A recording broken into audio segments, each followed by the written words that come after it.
नमस्कार मित्रों, मैं डॉक्टर तन्वी सिंह अपने चैनल इटर्नल एडोसेंस क्लासेस पर आप सभी का स्वागत करती हूं। आज मैं भारतीय संविधान के सीरीज में सर्वोच्च न्यायालय के प्रश्नों को लेकर आई हूं। ये सारे प्रश्न एनसीईआरटी का सार संग्रह है जो आपके सभी एग्जाम के लिए बहुत ही महत्वपूर्ण साबित होगा, चाहे वो जूनियर भर्ती हो, चाहे UPPCS, RO, assistant professor, net, सभी परीक्षाओं के लिए, या कहें आपकी आगामी जितने भी परीक्षा हैं उन सभी के लिए एक बहुत ही महत्वपूर्ण टॉपिक है। तो हमारे चैनल के साथ बने रहिए। हमारे चैनल को ज़्यादा से ज़्यादा लाइक करिए, शेयर करिए, सब्सक्राइब कराइए और इस वीडियो को शुरू से अंत तक देखिए, तभी आपको इसका लाभ मिलेगा। तो चलिए हम स्टार्ट करते हैं। आज का टॉपिक सर्वोच्च न्यायालय, सुप्रीम कोर्ट। सबसे पहले हम सर्वोच्च न्यायालय से संबंधित जितने भी महत्वपूर्ण अनुच्छेद हैं उनको देख लेते हैं, फिर हम सीधे प्रश्नों पर आएंगे। ठीक है। संविधान के भाग 5 में अनुच्छेद 124 से 147 तक सर्वोच्च न्यायालय से संबंधित प्रावधान किए गए हैं। अनुच्छेद 124 में सर्वोच्च न्यायालय की स्थापना एवं गठन संबंधी प्रावधान है। अनुच्छेद 126 के अंतर्गत कार्यकारी मुख्य न्यायाधीश की नियुक्ति की जाती है। फिर अनुच्छेद 127 के अंतर्गत तदर्थ न्यायाधीशों की नियुक्ति की जाती है। अनुच्छेद 128 के अंतर्गत सेवानिवृत्त न्यायाधीशों को भी सर्वोच्च न्यायालय की बैठकों में उपस्थित होने के लिए बुलाया जा सकता है। फिर है अनुच्छेद 129, उच्चतम न्यायालय को अभिलेख न्यायालय घोषित करता है। ये भी पूछता है कि उच्चतम न्यायालय को अभिलेख न्यायालय कौन सा अनुच्छेद घोषित करता है, तो अनुच्छेद 129। अनुच्छेद 130, उच्चतम न्यायालय का स्थान निर्धारित करने की मुख्य न्यायाधीश की शक्ति। फिर अनुच्छेद 131, इसमें उच्चतम न्यायालय की आरंभिक या मूल अधिकारिता का विवरण है। फिर अनुच्छेद 136 में अपील के लिए उच्चतम न्यायालय की विशेष अनुमति का प्रावधान है। अनुच्छेद 137 में उच्चतम न्यायालय की अपने निर्णयों के पुनर्विचार की शक्ति के बारे में उल्लेख है। फिर अनुच्छेद 141, इसके अनुसार उच्चतम न्यायालय द्वारा घोषित विधि सभी न्यायालयों पर बाध्यकारी होती है। अगला है अनुच्छेद 143 में राष्ट्रपति की उच्चतम न्यायालय से परामर्श करने की शक्ति का वर्णन है। ये बहुत इंपॉर्टेंट है, इसको याद कर लीजिए। अनुच्छेद 143 में राष्ट्रपति उच्चतम न्यायालय से परामर्श करने की शक्ति राष्ट्रपति को प्राप्त है। फिर है अनुच्छेद 145, इसके अंतर्गत उच्चतम न्यायालय को राष्ट्रपति के अनुमोदन से न्यायालय की कार्यपद्धति एवं प्रक्रिया को विनियमित करने के लिए नियम बनाने की शक्ति दी गई है। फिर है अनुच्छेद 146, इसके अंतर्गत उच्चतम न्यायालय के अधिकारियों एवं सेवकों की नियुक्ति संबंधी प्रावधान किए गए हैं। ठीक है, तो ये बहुत महत्वपूर्ण अनुच्छेद थे जो पूछता है एग्जाम में, तो इसको आप जरूर से देख लीजिए, इसका स्क्रीनशॉट ले लीजिए। ठीक है, इसको आप नोट कर लीजिए कि कौन कौन से अनुच्छेद हैं, इनको आप ज़रूर देख लीजिएगा। ये आपके छोटे से छोटे एग्जाम, बड़े से बड़े एग्जाम के लिए बहुत ही महत्वपूर्ण है। अब हम आ जाते हैं सीधे पॉइंट्स पर। उच्चतम न्यायालय के अधिकार क्षेत्र को बढ़ाने का अधिकार किसके पास है, तो इसका आंसर है संसद के। फिर है भारत के सर्वोच्च न्यायालय की स्थापना कब हुई थी, तो ये बहुत इंपॉर्टेंट है। 28 जनवरी 1950 को भारत के सर्वोच्च न्यायालय की स्थापना हुई थी। फिर है भारत के सर्वोच्च न्यायालय के कार्यवाहक मुख्य न्यायाधीश की नियुक्ति कौन करता है, तो इनकी नियुक्ति राष्ट्रपति करता है। सर्वोच्च न्यायालय में मुख्य न्यायाधीश सहित कुल कितने न्यायाधीश हो सकते हैं, 34। फिर है दूरसंचार विवाद निपटान एवं अपील अधिकरण के निर्णयों को केवल सुप्रीम कोर्ट में चुनौती दी जा सकती है। तो ये याद कर लीजिए, ये बहुत इंपॉर्टेंट पॉइंट है कि दूरसंचार विवाद निपटान एवं अपील अधिकरण के निर्णयों को केवल सुप्रीम कोर्ट में चुनौती दी जा सकती है। अगला है उच्चतम न्यायालय के न्यायाधीशों के वेतन का निर्धारण किसके द्वारा किया जाता है, संसद द्वारा। फिर है सर्वोच्च न्यायालय के न्यायाधीशों की नियुक्ति किसके द्वारा की जाती है, राष्ट्रपति के द्वारा। फिर है उच्चतम न्यायालय के न्यायाधीशों की संख्या में वृद्धि करने की शक्ति किसे प्राप्त है, संसद को। फिर है उच्चतम न्यायालय के न्यायाधीश किस प्रक्रिया के द्वारा हटाए जा सकते हैं?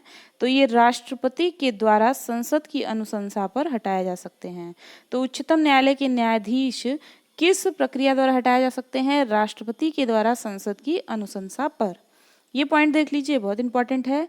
सेवानिवृत्ति के पश्चात सर्वोच्च न्यायालय के न्यायाधीश किसी भी न्यायालय में वकालत नहीं कर सकते हैं। ठीक है। फिर है सामान्यतः उच्चतम न्यायालय सभी मामलों की सुनवाई नई दिल्ली में करता है, परंतु किसके अनुमोदन से वह किसी अन्य स्थान पर भी सुनवाई कर सकता है? तो राष्ट्रपति के अनुमोदन से। फिर है सर्वोच्च न्यायालय के न्यायाधीशों की सेवानिवृत्ति की आयु कितनी है? 65 वर्ष। ये बहुत इंपॉर्टेंट है, इसको आप याद कर लीजिए। ये टॉपिक ही बहुत इंपॉर्टेंट है, इससे प्रश्न आते ही आते हैं। भारतीय संविधान का कौन सा अनुच्छेद संवैधानिक विवाद में सर्वोच्च न्यायालय के अपीलीय क्षेत्राधिकार से संबंधित है? तो अनुच्छेद 134(1). फिर है उच्चतम न्यायालय में संविधान के निर्वाचन से संबंधित मामलों की सुनवाई करने के लिए न्यायाधीशों की संख्या कम से कम कितनी होनी चाहिए? 5। ये पॉइंट देख लीजिए। सुप्रीम कोर्ट के न्यायाधीशों के वेतन, भत्ते व पेंशन भारत की संचित निधि पर भारित होते हैं। ठीक है, तो किस पर भारित होते हैं? सुप्रीम कोर्ट के न्यायाधीशों के वेतन, भत्ते और पेंशन भारत की संचित निधि पर। अगला पॉइंट देखते हैं। केंद्र और राज्यों के मध्य, एक मिनट, केंद्र और राज्यों के मध्य होने वाले विवादों का निर्णय करने की भारत के उच्चतम न्यायालय की शक्ति आती है इसकी मूल अधिकारिकता के अंतर्गत। उच्चतम न्यायालय ने संविधान के मूल ढांचे का सिद्धांत किस वाद में प्रतिपादित किया था? केशवानंद भारती बनाम केरल राज्य 1973। फिर है केवल सर्वोच्च न्यायालय में तदर्थ न्यायाधीशों की नियुक्ति का प्रावधान है। फिर है संविधान का कौन सा अनुच्छेद उच्चतम न्यायालय को उसके द्वारा दिए गए निर्णय अथवा आदेश के पुनर्विलोकन हेतु अधिकृत करता है? अनुच्छेद 137। फिर है भारत में संविधान की मूल संरचना बुनियादी ढांचा के सिद्धांत का स्रोत है न्यायिक समीक्षा। फिर है संविधान की व्याख्या करने का अंतिम अधिकार किसे है? सर्वोच्च न्यायालय को। फिर है उच्च न्यायालय और उच्चतम न्यायालय की अधिकारिता के अंतर्गत कौन से मामले आते हैं? मूल अधिकारों का प्रवर्तन। भारतीय संविधान का रक्षक कौन है? सर्वोच्च न्यायालय। अब न्यायाधीशों को प्राप्त उन्मुक्तियां, इसको देख लेते हैं। अनुच्छेद 121 उच्चतम न्यायालय तथा उच्च न्यायालयों के न्यायाधीशों के आचरण के संबंध में संसद में चर्चा पर प्रतिबंध लगता है। इसके अनुसार उच्चतम न्यायालय तथा उच्च न्यायालयों के किसी न्यायाधीश द्वारा अपने कर्तव्य के निर्वहन में किए गए किसी आचरण के विषय में संसद में कोई चर्चा नहीं होगी, किंतु जब ऐसे न्यायाधीश को हटाने के प्रस्ताव पर संसद में विचार चल रहा हो तो उससे संबंध आचरण पर संसद में चर्चा की जा सकेगी। ठीक है, अब न्यायालय की अवमानना देख लेते हैं। भारतीय संविधान के अनुच्छेद 129 में सर्वोच्च न्यायालय तथा अनुच्छेद 215 में उच्च न्यायालयों की अवमानना के संबंध में शक्तियों का प्रावधान किया गया है। न्यायाधीशों पर प्रतिबंध। कोई व्यक्ति जो उच्चतम न्यायालय का न्यायाधीश रह चुका है भारत में किसी न्यायालय या प्राधिकारी के समक्ष वकालत या कार्य नहीं कर सकता है। ये अनुच्छेद 124(7) में कहा गया है। फिर देखते हैं भारत के प्रथम दलित मुख्य न्यायाधीश कौन थे? न्यायमूर्ति के.जी. बालकृष्णन। संविधान की व्याख्या से संबंधित सभी विवाद सर्वोच्च न्यायालय के समक्ष किस अधिकारिता के अंतर्गत आते हैं? प्रारंभिक क्षेत्राधिकार के अंतर्गत। कानूनी मामलों पर उच्चतम न्यायालय में कानूनी मामलों पर उच्चतम न्यायालय से किसे परामर्श लेने का अधिकार है? राष्ट्रपति को। ठीक है।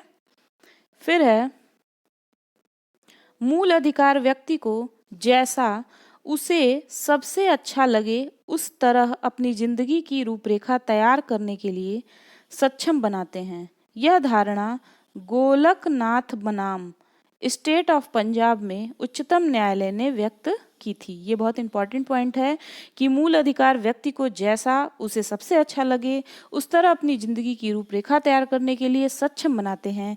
ये धारणा गोलकनाथ बनाम स्टेट ऑफ पंजाब में उच्चतम न्यायालय ने व्यक्त की थी।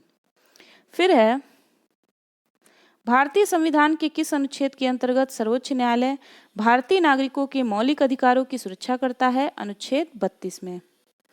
फिर